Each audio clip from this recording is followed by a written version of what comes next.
In so many ways, I wish I would have had this webcam years ago.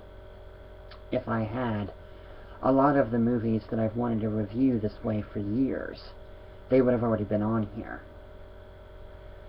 But it's better late than never. On that note, I know that the FD movies, like I said, as I call them, the Final Destination movies, yes, the first one was really, really good. The second one kind of, well, I don't want to say it cashed in, but it definitely wrapped up the storyline from the first one. But the way they did it, I wish they could have done a little bit differently than they did. On that note, I ended up being able to see the first two, the fourth one and the fifth one. I saw all those in theaters. The third one was the only one that I did not have that chance with.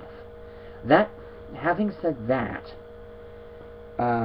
this is the review for what, for some reason they thought it was going to be the last one, but in some ways I'm kind of glad it wasn't. Which is, of course, this one. So supposedly the Final Destination.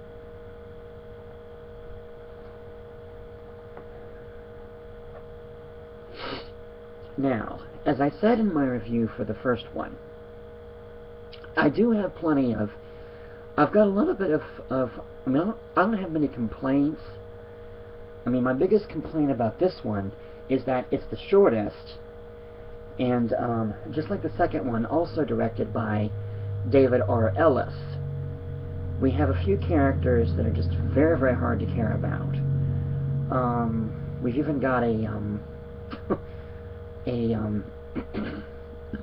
excuse me, we've even got a racist guy in this one who happens to survive the disaster in the beginning.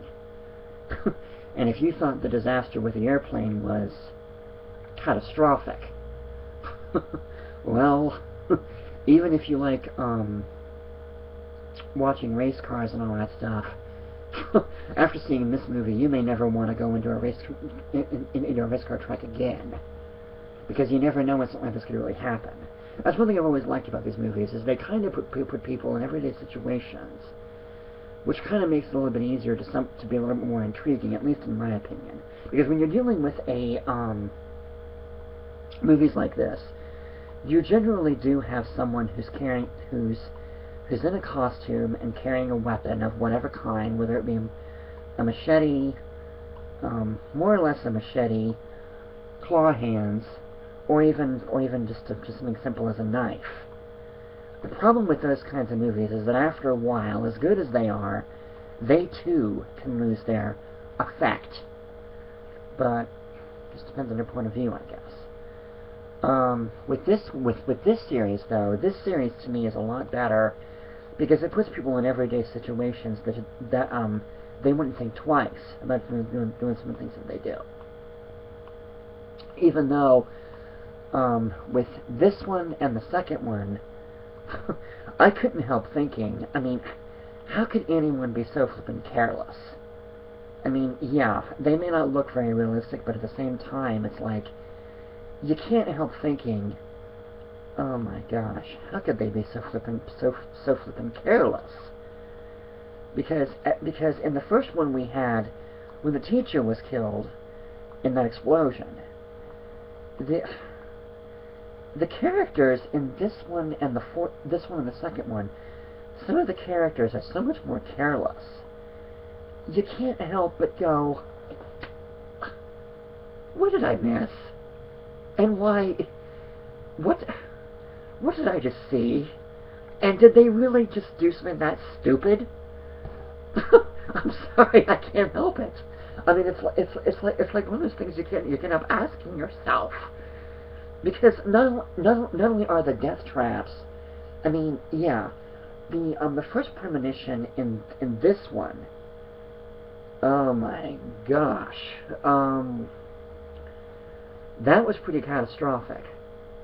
I mean, I'd say the airplane explosion in the first one. Now that was pretty. I don't want to say it was pretty gruesome, but I can certainly tell you one thing. If that airplane explosion is any indication, this chapter, oh my gosh, this chapter almost makes the first premonition in the first one look, well, I hate to say it, almost like a walk in the park. And then we have the, one of the final, the final premonition. That's one thing I liked about, the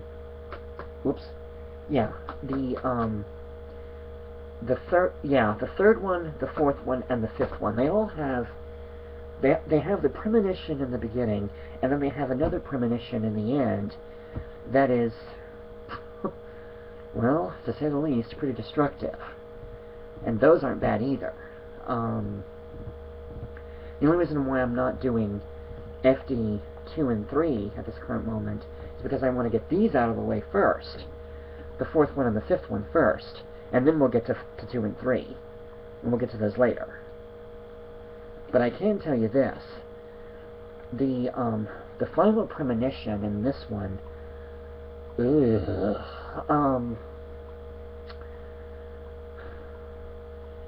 because the premonition involves a,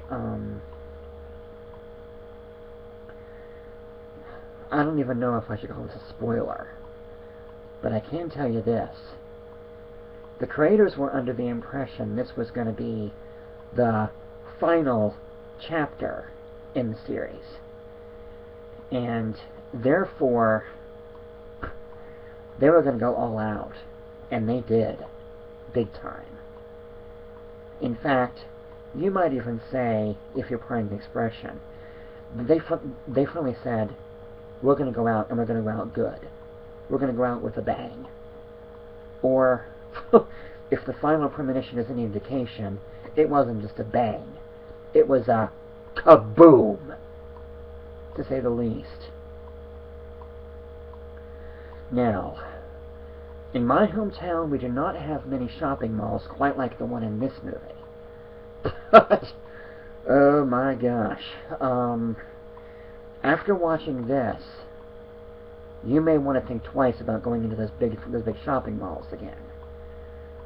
And if I go much further than that, I'm not sure. I mean, I'm not sure who else seen this one or not. But like I said, once again we have some very. I mean, unlike the first one, the second one and the fourth one, there were some very, very careless characters. I mean, I don't want to say they invited their fate, but in some ways they didn't entirely discourage it either.